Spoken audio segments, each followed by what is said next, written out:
गिरधर गोपाल दूसरों न कोई। ऐसा मान लिया कि अंत में उन्हीं में प्रविष्ट हो गई।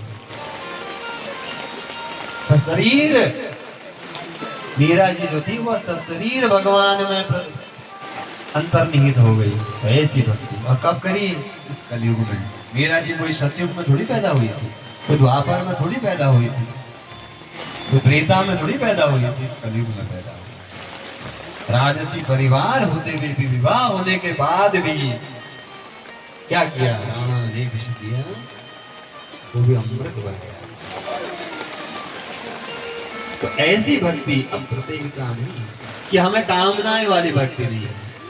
आपकी व्यवहार कहीं रोड में कोई जा रहा था, एक एक्सीडेंट हो गया,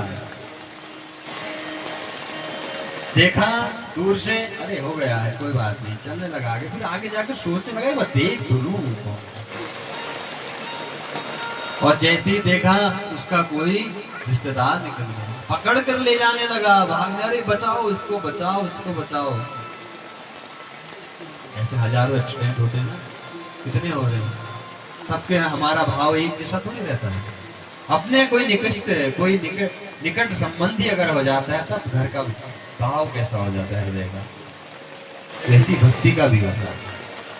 जब तक हमें कुछ प्राप्त हो रहा है हमारी भक्ति पुष्ट हो रही है, और धीरे धीरे जब समय प्रतिकूल आने लगा भक्ति भी कम होने लगती है।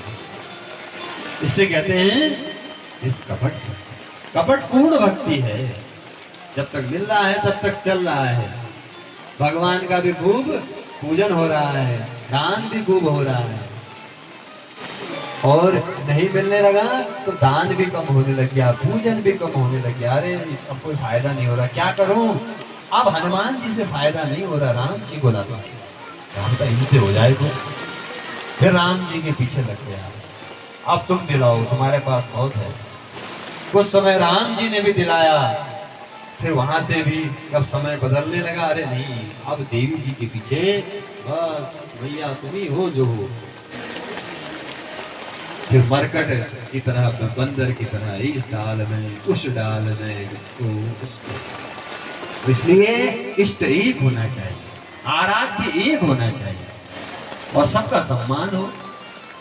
किसी कन्या का विवाह होता है, विवाह के बाद जब ससुराल जाती है तो ससुराल में जाने के बाद सब संबंधी उसी के हैं, परिवार उसी का है, लेकिन जो प्रेम अपने पति में है वो किसी और में तो नहीं होगा।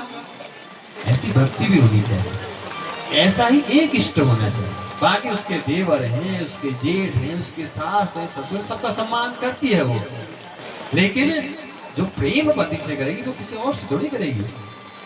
तो ऐसा ही अपने आराध्य को एक इष्ट बनाइए, हमेशा उसी का पूजन, उसी का ध्यान, उसी का भजन।